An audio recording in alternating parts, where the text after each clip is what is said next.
Bismillahirrahmanirrahim. Assalamualaikum warahmatullahi wabarakatuh.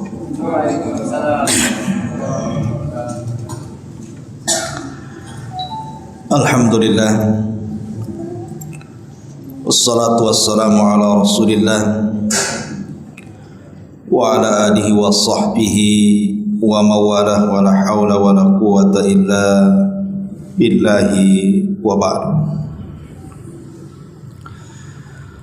Alhamdulillah, segala puja dan puji hanya milik Allah subhanahu wa ta'ala. Salawat dan juga salam kita hadiahkan kepada Rasul kita Nabi besar Muhammad sallallahu alaihi wa ala alihi wasallam. Ma'asyiral muslimin yang dimuliakan Allah subhanahu wa ta'ala, biasa kita mengkaji siratul anbiya, sirah para nabi. Biar tidak bosan, kita selingi dengan tema yang lain, tema sederhana tapi penuh dengan nasihat untuk kita semuanya. Ma'asyiral muslimin yang dimuliakan Allah subhanahu wa ta'ala, tema di malam hari ini kita akan membahas tentang beberapa penyebab dan juga obat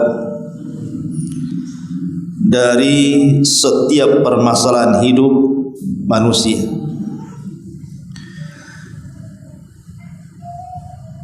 Kita tahu bahwa setiap manusia pasti akan dilanda dengan kebingungan, stres.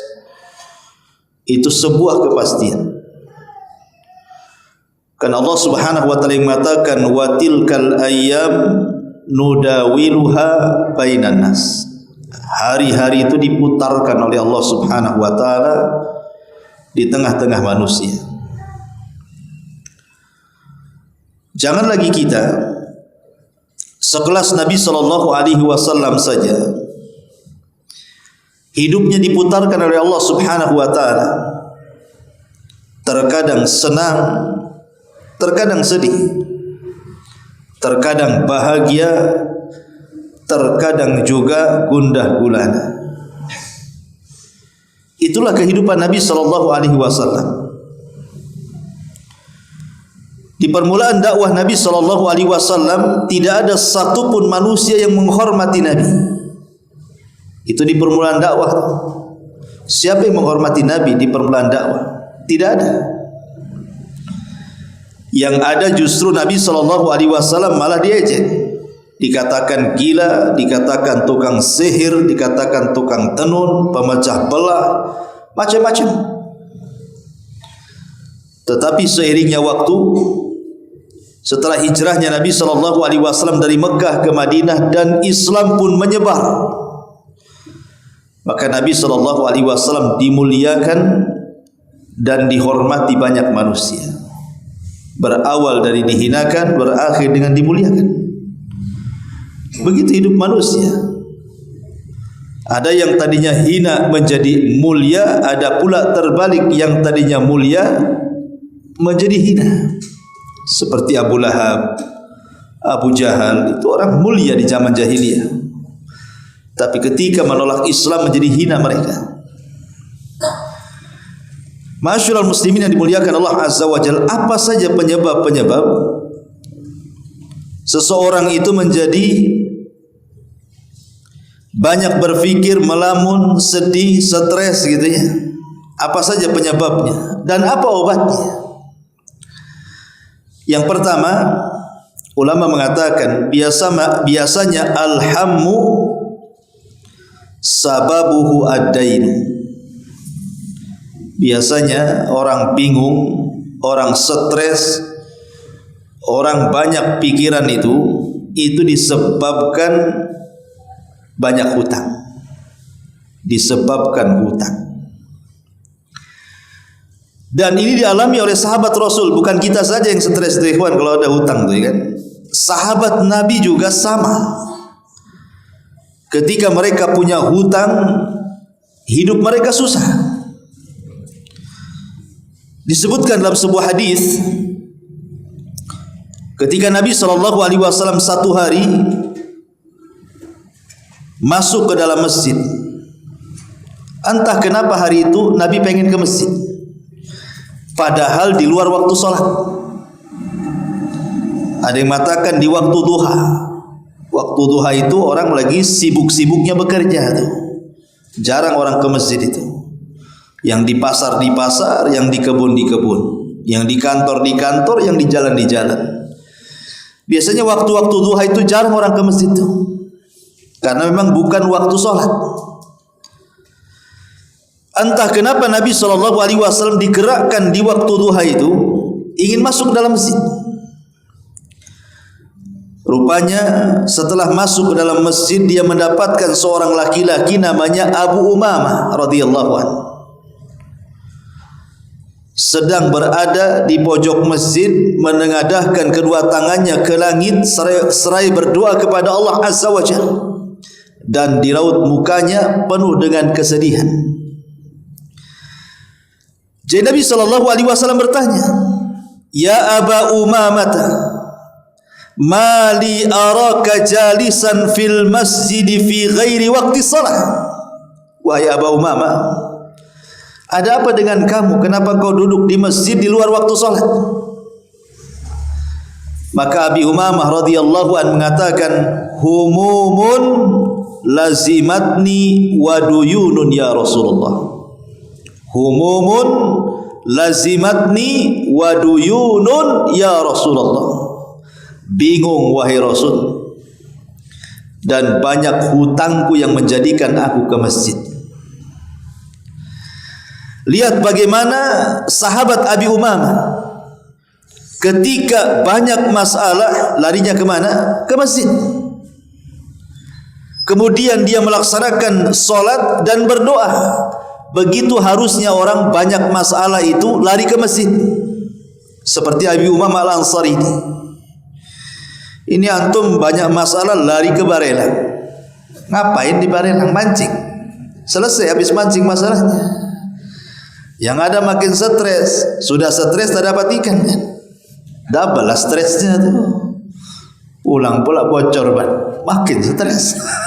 Gitu kan. Jadi sahabat memberikan contoh kalau ada masalah ke masjid, kemudian solat, kemudian berdoa. Karena buktinya Abi Umamah radhiyallahu anhu setelah dia melaksanakan itu semuanya, rupanya Allah mendatangkan Rasul. Entah kenapa Rasul pengen ke masjid. Siapa yang menggerakkan Rasul? Kalau bukan karena doanya Abu Umamah tuh. Makanya Abu Umamah mengatakan, "Humumun lazimatni wa duyunun ya Rasulullah." Bingung aku wahai Rasul, hutang menumpuk pula aku ini. Kata Nabi SAW, "Afala u'allimuka kalaman idza qultahu adhhaballahu hammaka wa qadha anna dainak." Wahai Abu Umamah, maukah ku ajarkan kepadamu satu ucapan yang engkau kalau mengucapkannya dan mendawamkannya, kujamin Allah akan hilangkan kebingunganmu dan Allah akan lunaskan hutang-hutang. Oh, dengan senang hati Abu Umamah radhiyallahu ini yang ditunggu-tunggu. Bala ya Rasulullah, tentu wahai Rasul, kalimat apa itu? Ajarkan kepadaku. Maka Nabi SAW mengatakan, "Qul idza asbahta wa idza amsayta Allahumma inni a'udzubika minal hammi wal hazan wa a'udzubika minal ajzi wal kasal wa a'udzubika minal jubni wal bukhl wa a'udzubika min ghalabatid daini wa qahrir rijal." Kata Nabi SAW, "Ya Aba Umamah, kalau engkau berada di pagi hari atau di sore hari, teruslah ucapkan kalimat ini. Allahumma ya Allah, inni a'udzubika minal hammi wal hazan." Aku berlindung kepadamu dari kebingungan dan kesedihan. Wa a'udzubika minal ajzi wal kasal, dari kelemahan dan kemalasan. Wa a'udzubika minal jubni wal bughli, dan aku berlindung darimu dari pengecut dan juga kebakhilan. Wa a'udzubika min ghalabatid daini wa qahrir rijal, dan aku berlindung kepadamu ya Rabb untuk sampai dikalahkan hutang atau dikalahkan manusia kepadaku. Dan pendek, Allahumma inni a'udzubika minal hammi wal hazan, wa a'udzubika minal ajzi wal kasal, wa a'udzubika minal jubni wal bukhl, wa a'udzubika min ghalabatid daini wa qahri rijal. 8 perkara. Kalau engkau mengucapkan di pagi hari dan juga sore hari, kata Rasul, kebingunganmu hilang, hutangmu terlunasi. Lupanya diamalkan betul nih sama Abu Umamah ini. Doa ini setiap pagi dan sore diamalkan betul. Apa kata dia? Fakultu dzalika fa adhaballahu ta'ala hammi wa ghammi wa qada daini. Setelah aku amalkan kalimat itu, hilanglah stresku, hilanglah bingungku, dan terlunasilah hutang-hutangku. Rawahu Abu Dawud. Maka ini yang pertama yang menyebabkan orang bingung itu adalah hutang. Makanya ada istilah hutang itu membuat orang tidak bisa tidur malam dan membuat hilang di siang hari. Malamnya bingung, siangnya hilang. Itu orang punya hutang biasanya gitu. Coba saja antum dihutangi uangnya, kemudian kita cari tuh, sudah waktu temponya tuh, siang-siang nggak ada dia di rumah tuh, entah sembunyi di kolong ranjang, pokoknya nggak ada lah, ya kan? Pergi dia, nanti malam-malam tuh ada, itu pun udah bingung dia. Makanya kenapa Nabi SAW mencela soal utang piutang itu, dan tidak dianjurkan umat Islam itu untuk berhutang. Boleh berhutang itu kalau terpaksa, dan harus membayar hutang-hutangnya. Sebab salah satu yang menjadikan orang stres itu gara-gara hutang piutang. Maka niatlah kepada Allah untuk membalasnya, untuk membayarnya, dan jangan lupa sering-seringkan membaca doa ini yang diajarkan oleh Nabi kepada Abi Umamah. Ini yang pertama. Kemudian yang kedua yang menyebabkan seseorang itu stres bingung adalah alhammu sababuhu at-tafkiru fil mustaqbal. Bahwa bingung itu disebabkan karena terlampau banyak mikir sesuatu yang akan berlaku, sesuatu yang akan terjadi, sesuatu yang akan datang. Dia bingung loh, udah dipikirkan loh hari ini. Terutama kalau bicara masa depan itu biasanya bicara masalah pekerjaan atau masalah anak-anak. Apa yang harus saya makan besok? Kira-kira pendidikan anak saya gimana? Stres dibuatnya tuh. Ma'asyiral muslimin yang dimuliakan Allah Azza wa Jalla, ingat bahwa kalau itu soal pekerjaan, maka itu bicara soal rizki. Dan kalau soal rizki itu ikhwan, rizki itu sesuatu yang sudah ditakdirkan dan sesuatu yang sudah dicatat lagi. Artinya karena sesuatu yang sudah ditakdirkan dan dicatat, rizki itu tidak mungkin kemana. Sampai ada perdebatan antara Imam Malik dan Imam Syafi'i. Kata Imam Malik kepada Imam Syafi'i bahwa rizki itu tidak akan kemana, tanpa dicari pun dia akan datang. Kata Imam Syafi'i, tidak wahai Imam, rizki itu harus dicari. Jadi Imam Malik berpendapat rizki pasti datang, enggak usah dicari pun dia datang dia. Tapi kata Imam Syafi'i tidak, rizki itu harus dicari, bekerja baru dapat rizki. Kemudian setelah perdebatan ini keduanya pergi. Akhirnya Imam Syafi'i rahimahullahu ta'ala kemudian berangkat menuju sebuah tempat safar. Di tengah jalan, kemudian dia melihat ada kakek-kakek yang sedang menggendong satu karung kurma. Dan kakek itu sudah tua, berat, ya, kayaknya berat kali dia gendong satu karung kurma itu. Jadi oleh Imam Syafi'i rahimahullah ta'ala, karena kasihan, ditolonglah kakek itu. Kemudian separuh kurmanya dibawa dia, sampailah ke pasar. Kemudian sebagai imbalannya kakek ini pun memberikan beberapa kurma yang dibawanya. Dari sini Imam Syafi'i punya hujah bahwa yang namanya rezeki itu harus kerja. Sebab kalau seandainya dia tidak membawakan kurmanya kakek itu, mana bisa dia dapat upah kan? Jadi dia ingin jadikan dalil kepada Imam Malik itu, dibawanya kurma upah itu. Kemudian datang kepada Imam Malik, kemudian mengatakan, ya Imam, sudah saya katakan bahwa rizki itu harus kerja. Buktinya nih saya dapat kurma setelah saya membantu orang tua. Gini saja wahai Imam, ini saya bagi dua. Ini untukmu dan ini untukku. Kata Imam Malik, rizki itu tak payah kerja. Buktinya saya tak kerja dapat kurma. Saya lo tak kerja kamu kasih kurma saya. Mana yang benar ini kan itu? Imam Syafi'i mengatakan kerja dulu baru dapat rizki. Kata Imam Malik tidak. Buktinya saya diam saja dapat kurma katanya. Kau yang kasih katanya kan. Artinya dari sini ma'asyiral muslimin yang dimuliakan Allah Azza wa Jalla, terkadang ada rizki itu yang harus dicari, terkadang ada yang datang sendiri. Itu maksudnya. Seperti ada dulu pernah saya ceritakan, ada seorang bersaudara, dua orang bersaudara, kakak beradik. Adiknya pemalas, gak mau dia cari uang. Yang bekerja kakaknya memang luar biasa rajinnya.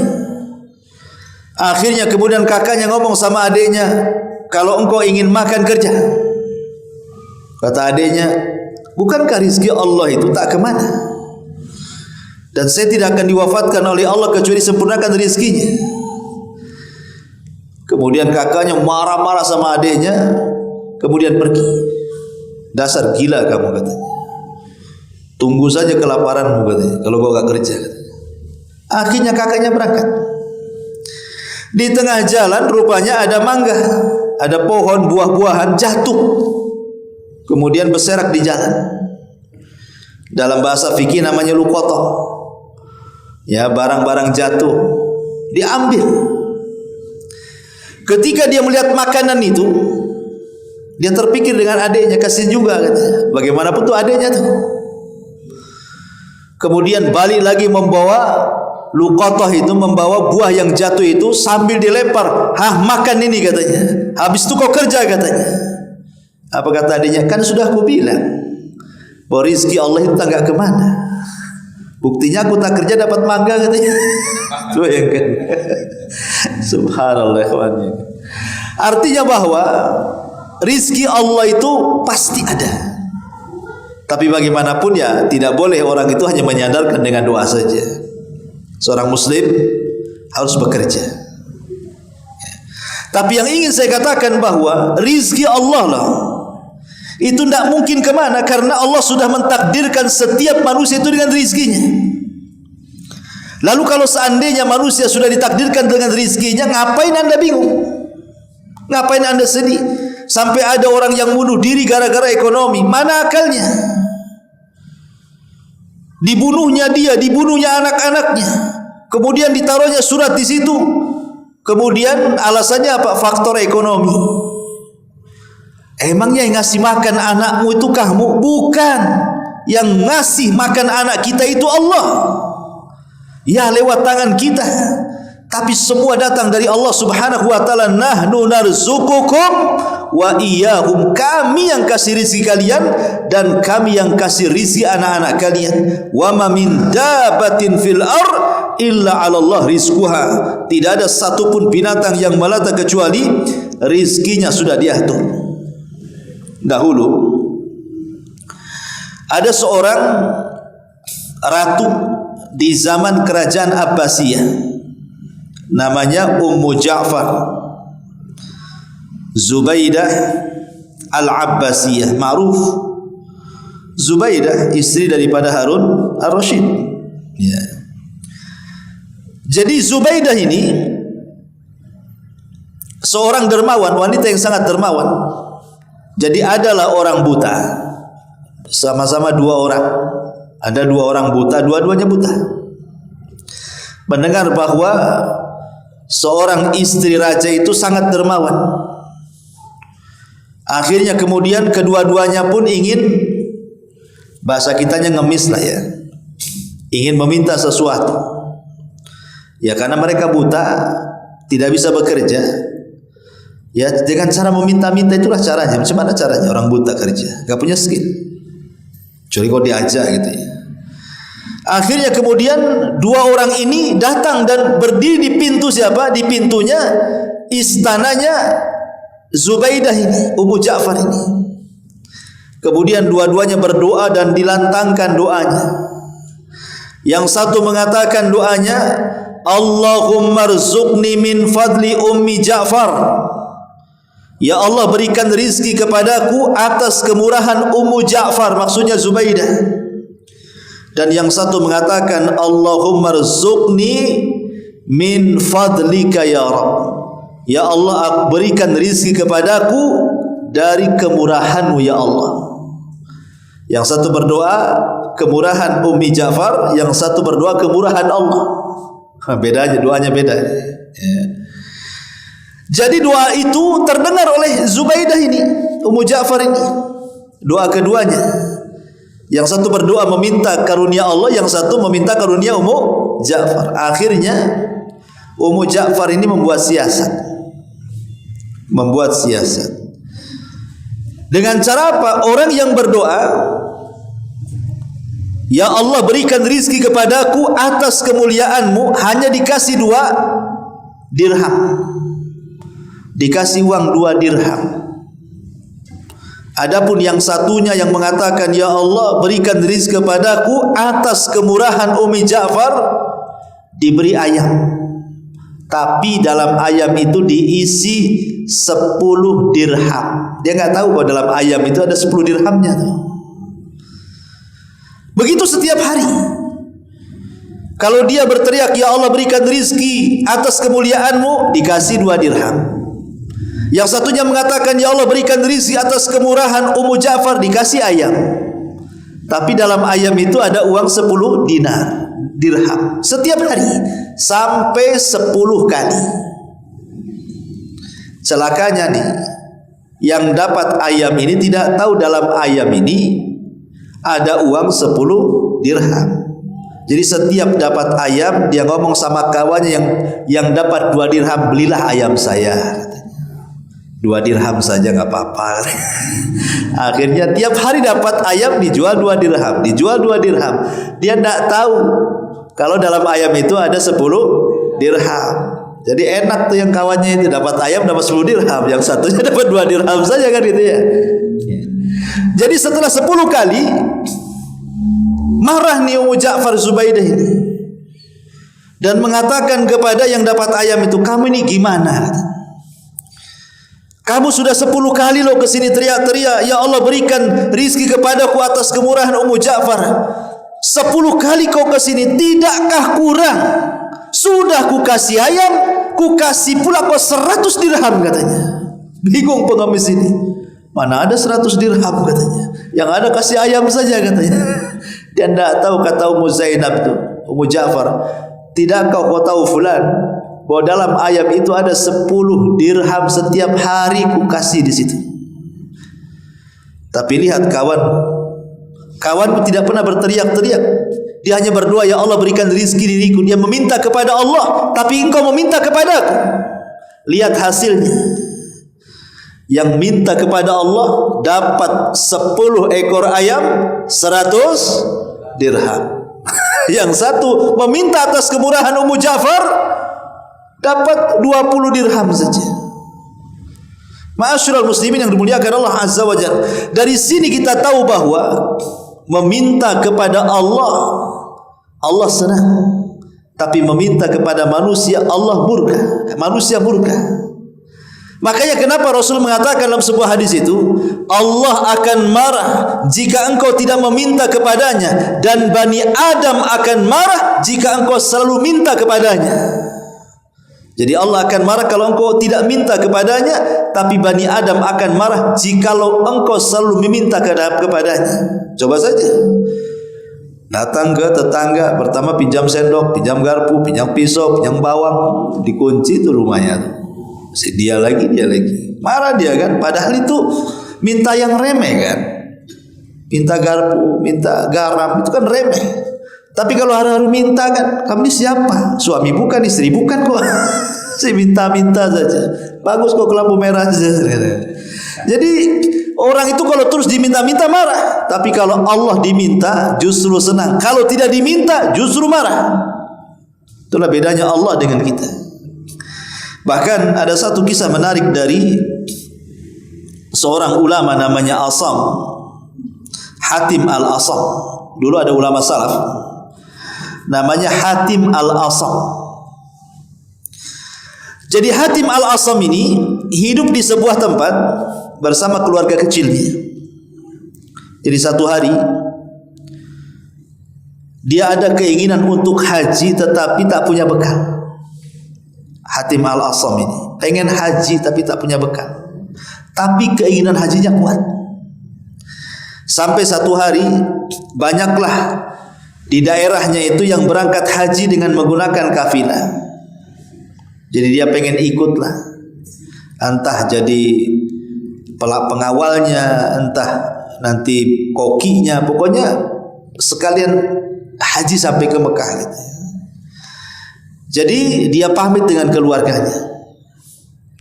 Semua keluarganya menolak. Kalau engkau pergi wahai Hatim, siapa yang ngasih makan kami di sini? Paling engkau memberikan sesuatu untuk kami paling lama 3 hari dah habis. Lalu setelah itu apa yang harus kami makan katanya? Tidak usahlah kau pergi haji katanya.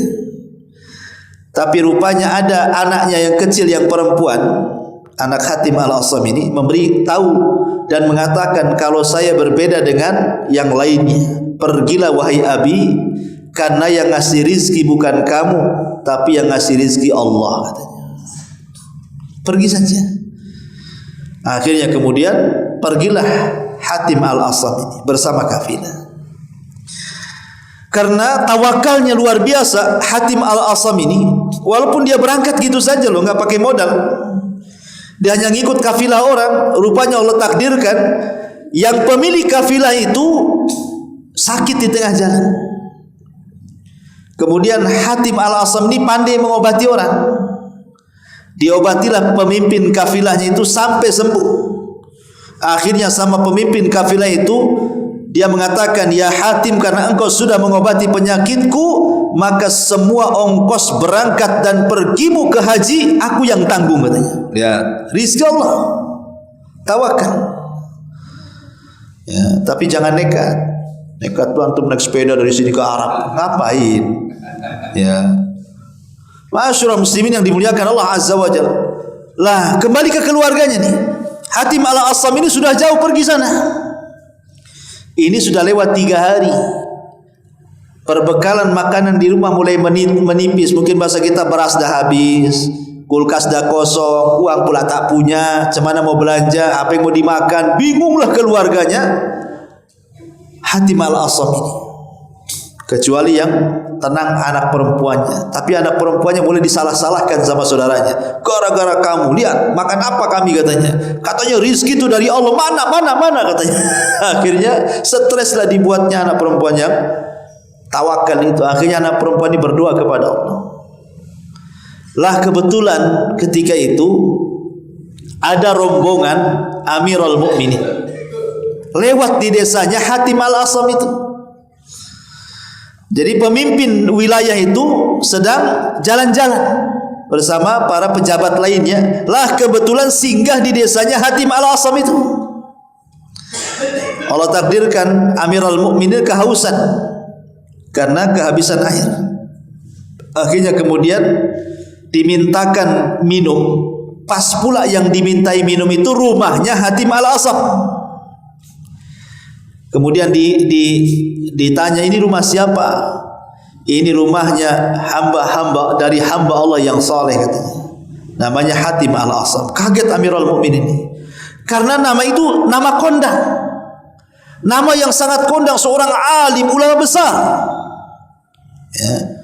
Akhirnya kemudian dia mengatakan, kata pengawalnya, demi Allah wahai Amirul Mukminin, aku mendengar berita Hatim Al-Asam sedang pergi haji, dan ini sudah beberapa hari keluarganya tidak makan.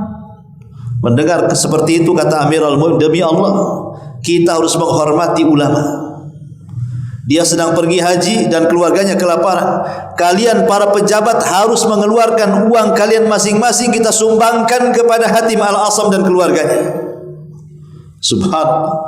Akhirnya dikeluarkan, mau tidak mau pejabat yang lain, karena yang minta presiden. Akhirnya nyumbanglah. Subhanallah. Akhirnya rumah itu penuh dengan harta. Ya. Kuasa siapa ngirim Amirul Mukminin lo ngasih uang itu ke Hatim Al-Asam? Itu kuasa Allah. Lalu apa yang disedihkan dari memikirkan kerja, memikirkan rizki? Juga rizki sudah diatur kok. Sudah diatur kemarin loh waktu corona. Waktu corona kemarin itu kan perusahaan banyak yang gulung tikar kan, jatuh sana jatuh sini. Enggak boleh orang keluyuran pun tak boleh. Tapi setelah corona lewat, gemu-gemu antum. Siapa yang ngasih makan waktu corona antum? Enggak ada orang mati, mati karena kena corona, bukan kelaparan. Ya kan? Nah dari sini ma'asyiral muslimin, lalu apa yang disedihkan? Kalau orang kemudian gara-gara rizki kemudian terpikir, rizki sudah ditakdirkan. Karena hamba itu tidak mungkin diwafatkan kecuali disempurnakan rizkinya. Ya. Lalu apa yang dibingungkan dari rizki? Atau mungkin bingung anak-anak. Di zaman sekarang kadang-kadang anak-anak tuh yang jadi stres orang tua tuh. Sekolahkan sini nakal, sekolahkan di situ nakal. Dia pikir nanti akan jadi apa nak kau di masa depan nih, katanya. Stres lagi gara-gara anaknya. Ikhwan, sesuatu yang belum terjadi tidak perlu dipikirkan. Sesuatu yang belum terjadi enggak usah dipikirkan. Yang ada saja dihadapi. Kalau memang anak kita ini hari ini memang nakal, gimana solusinya? Arahkan supaya minimalnya kalaupun tidak 100% bisa menghilangkan kenakalannya, tapi dikurangi. Gimana caranya? Arahkan ke agama. Karena begini ikhwatu fiddin, muliakan Allah Azza wa Jalla. Dulu kita tahu bahwa imam-imam dunia itu, imam-imam dunia rata-rata terlahir yatim, ikhwan. Contoh Imam Hambali, Imam Ahmad. Imam Ahmad ibn Hambal itu anak yatim. 2 tahun ditinggal mati ayahnya. Kemudian Imam Syafi'i rahimahullahu ta'ala juga yatim. Imam Syafi'i itu anak yatim. Sudah yatim miskin lagi Imam Syafi'i itu. Lahir di Palestina, kemudian hijrah kembali ke kampungnya di Mekah. Kemudian ditarbiyah sama ibunya. Sampai hafal Quran di tangan ibunya itu Imam Syafi'i itu. Kemudian juga Imam Ibnu Katsir. Juga anak yatim Ibnu Katsir itu. Sejak kecil yang merawat ibunya. Kemudian Imam Bukhari pernah mengalami kebutaan lagi Imam Bukhari itu. Waktu bayi dia buta tuh. Ibunya berdua dalam mimpinya berjumpa Nabi Ibrahim. Kemudian kata Nabi Ibrahim, anakmu sembuh. Ketika ibundanya Imam Bukhari terbangun, tengok anaknya betul-betul sembuh. Karomah. Ya.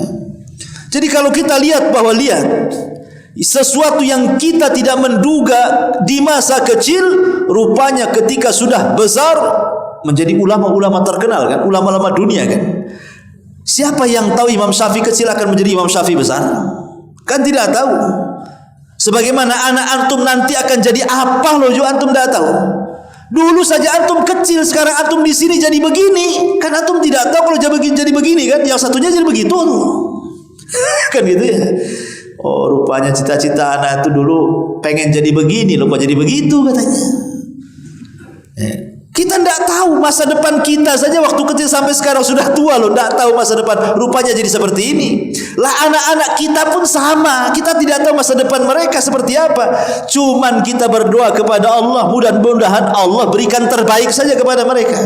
Yang penting kita ini berusaha, kemudian berdoa, bertawakal kepada Allah Azza wa Jal, dan terus memotivasi anak kita ini mudah-mudahan menjadi minimalnya menjadi anak yang soleh.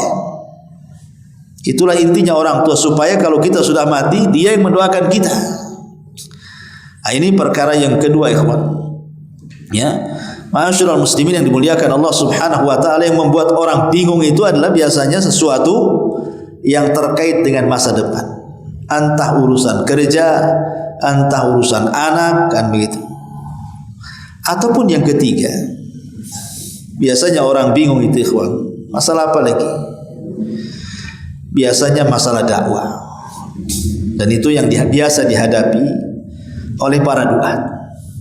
Ya, seperti saya atau yang seprofesi lah, para pendakwah. Biasanya menjadi sebuah bingung apabila banyak tantangan dan rintangan.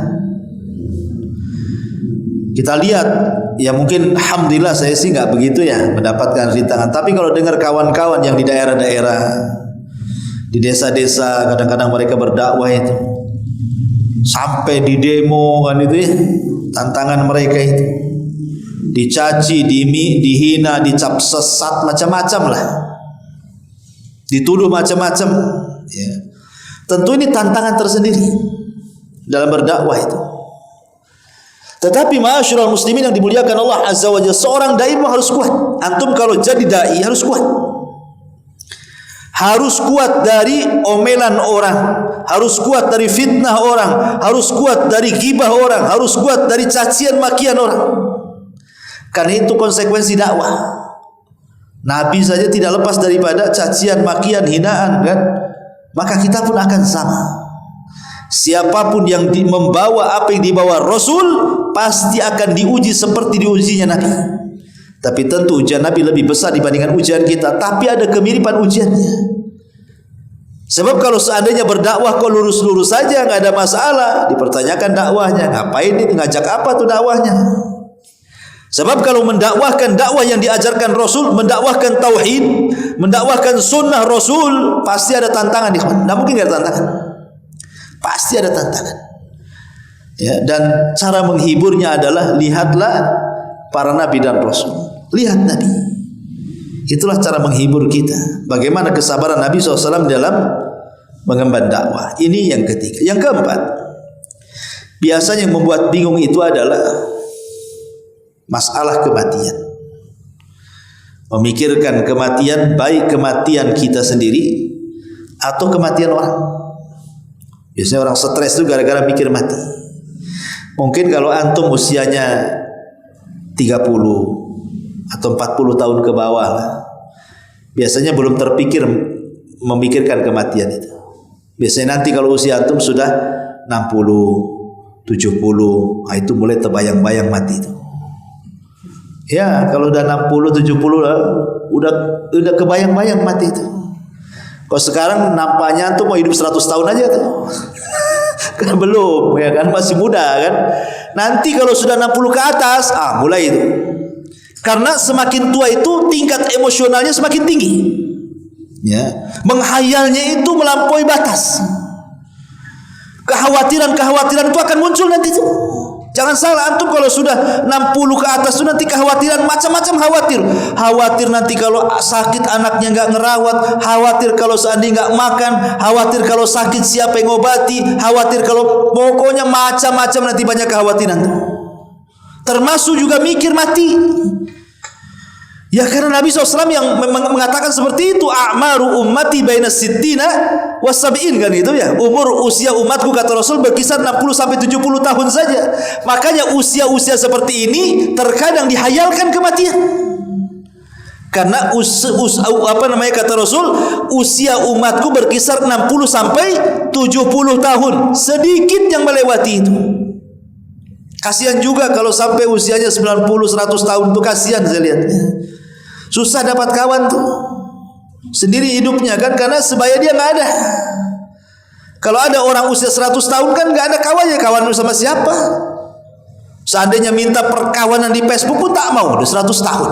Nengok nggak level, bukan generasi saya ini katanya kan. Kasihan dia. Ya. Makanya kemudian Rasul hanya membatasi 60 sampai 70 tahun saja. Lah biasanya kematian ini membayangi kita tuh, sehingga kita stres. Ataupun kematian orang, entah anaknya mati, entah pasangannya mati, entah orang tuanya mati, entah orang yang dicintainya mati, pasti akan membawa stres tuh. Itu bawa stres. Jangankan lagi setingkat kita ya. Nabi SAW saat kematian Khadijah itu tidak bisa lepas tuh. Hampir setahun Rasul tidak bisa melupakan Khadijah. Makanya tahun meninggalnya Khadijah disebut Amul Hazni, tahun kesedihan. Ketika ada saudarinya Khadijah mengetuk pintu, suaranya seperti suara Khadijah. Teringat lagi Rasul kepada Khadijah, langsung menyembelih kambing, dibagi-bagikan ke teman-teman Khadijah. Setiap dia mengingat Khadijah, dia pasti sembelih kambing, dibagikan ke kawan-kawan Khadijah. Sampai Aisyah radhiyallahu anha cemburu dan mengatakan, Rasul, ngapainlah kau mikirkan wanita yang sudah tua mati lagi? Di hadapanmu lah wanita muda cantik lagi, katanya. Kata Rasul, bukan begitu wahai Aisyah, kau beda dengan Khadijah. Khadijah wanita yang pertama beriman saat manusia kafir. Khadijah wanita yang pertama menginfakkan hartanya saat manusia bakhil. Khadijah yang pertama kali membenarkan saat manusia mendustakan. Dan dari perut Khadijah lahirlah keturunan, kata Rasul. Siapa yang bisa membandingi Khadijah wahai Aisyah? Artinya Nabi sampai setahun gitu ya memikirkan Khadijah. Apalagi kita.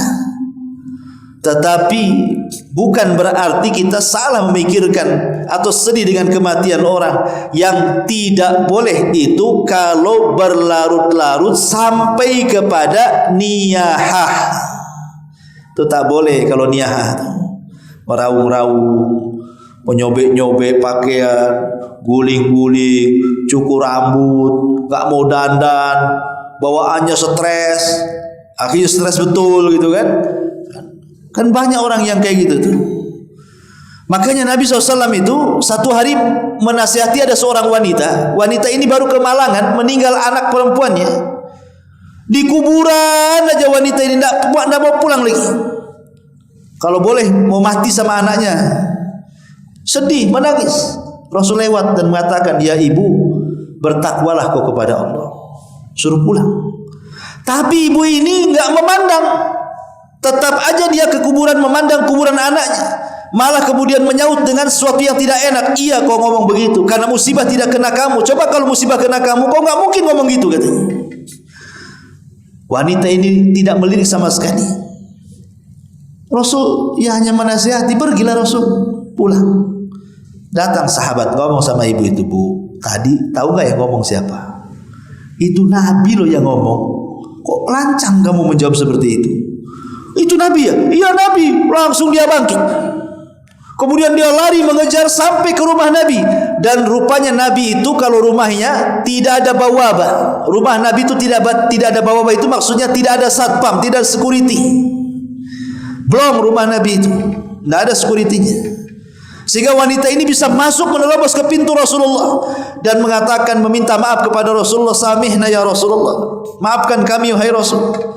Tapi Rasulullah mengatakan kepada wanita ini, inna sabra fi sadmatil ula. Sabar itu dikatakan sabar saat pukulan pertama ketika kena musibah. Jadi mamanya hari ini kemalangan, hari inilah kita sabar. Kalau sudah seminggu bukan sabar, kadong namanya. Sudah seminggu apa nih? Bahasa saya kadong lah kalau sudah sebulan kan gitu ya. Sabar itu ketika hari ini kena kemalangan, hari inilah kita sabar. Nah, itulah sabar namanya. Karena sabar dikatakan sabar itu pada pukulan yang pertama kena musibah. Disitulah tergoncang hati kita, terima atau tidak dengan takdir. Ya. Kok yang terakhir, ya juga yang bisa menjadikan kita banyak berpikir dan begitu seterusnya.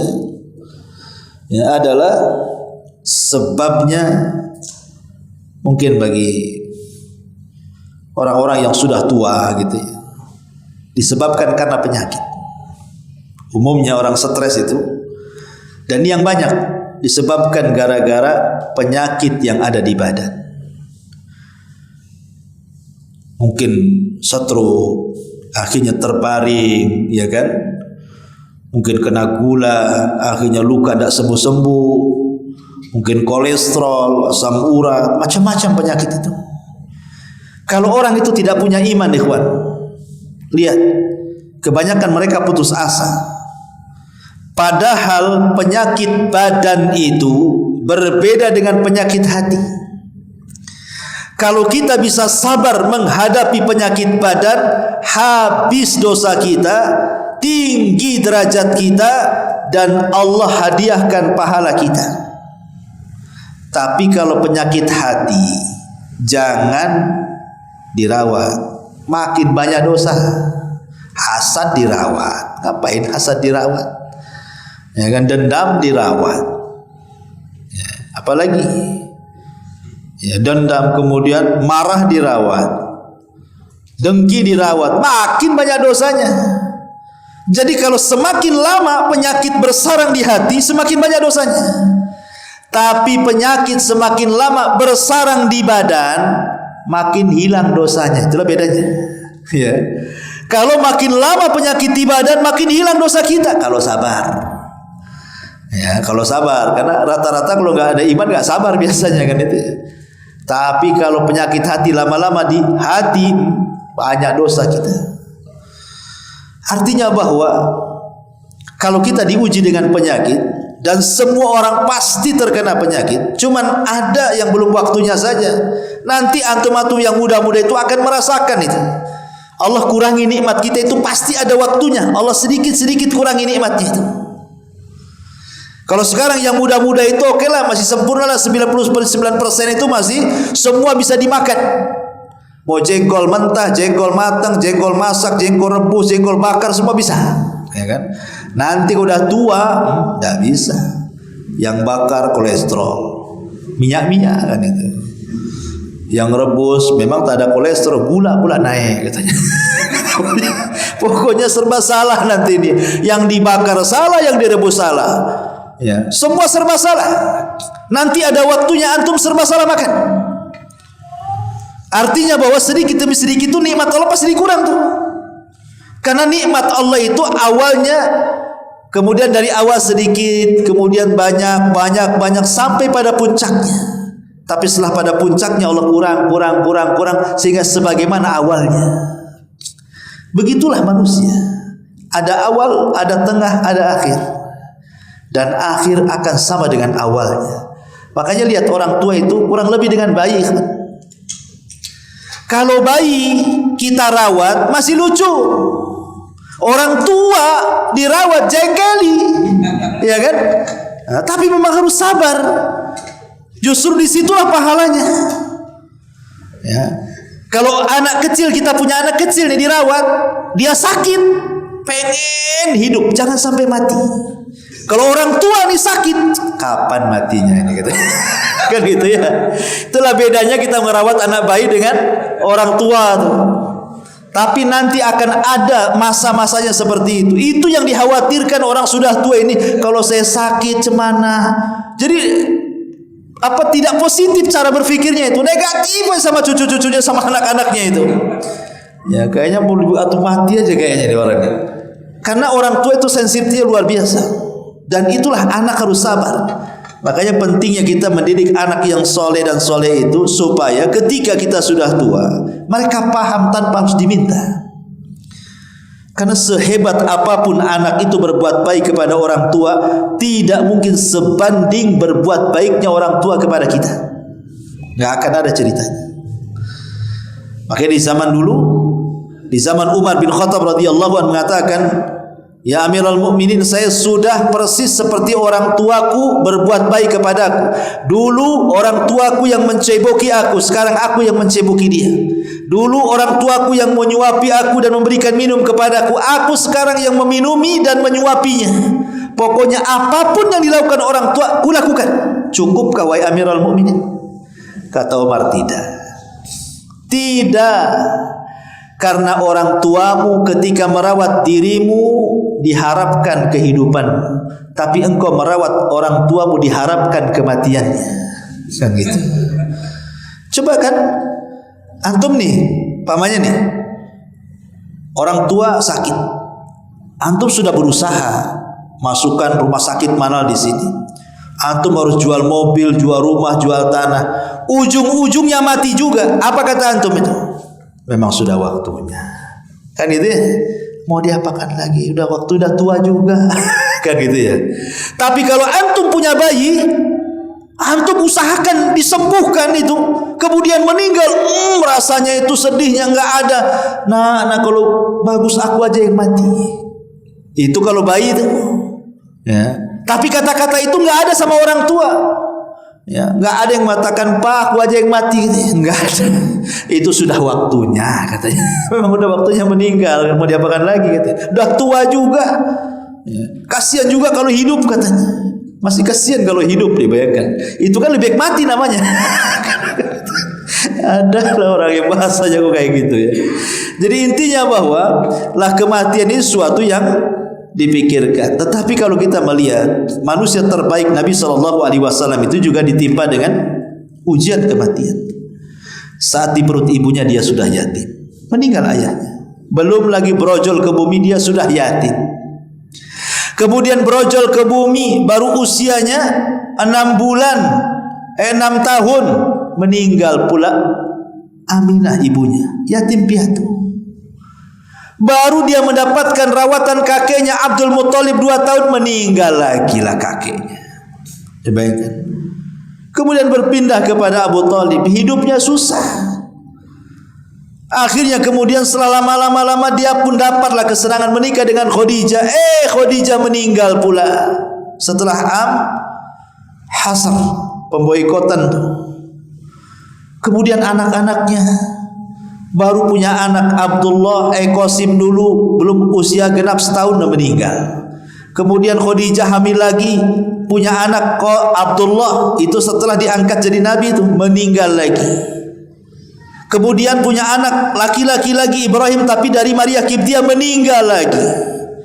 Kemudian anak perempuannya meninggal, Rasul masih hidup. Zainab meninggal, Rasul masih hidup. Ruqayyah meninggal, Rasul masih hidup. Ummu Kulsum meninggal, Rasul masih hidup, kecuali Fatimah. Fatimah meninggal setelah Rasul meninggal 6 bulan. Tapi semua anak-anak Rasul meninggal saat Rasul masih hidup, baik anak laki-lakinya atau anak perempuannya. Coba bayangkan, anak laki-lakinya 3-tiganya meninggal di waktu bayi, anak perempuannya 3-tiganya meninggal ketika Rasul masih hidup. Sebelumnya ayahnya meninggal, ibunya meninggal, kakeknya meninggal, pamannya meninggal. Ingat, kalau antum cerita kesedihan orang meninggal, Rasul harusnya orang yang paling sedih, tapi dia orang yang paling sabar untuk dijadikan contoh bahwa semua orang itu pasti meninggal. Kalau anda pernah meninggal anak, Rasul pernah meninggal anak. Anda pernah meninggal istri, Rasul meninggal istri.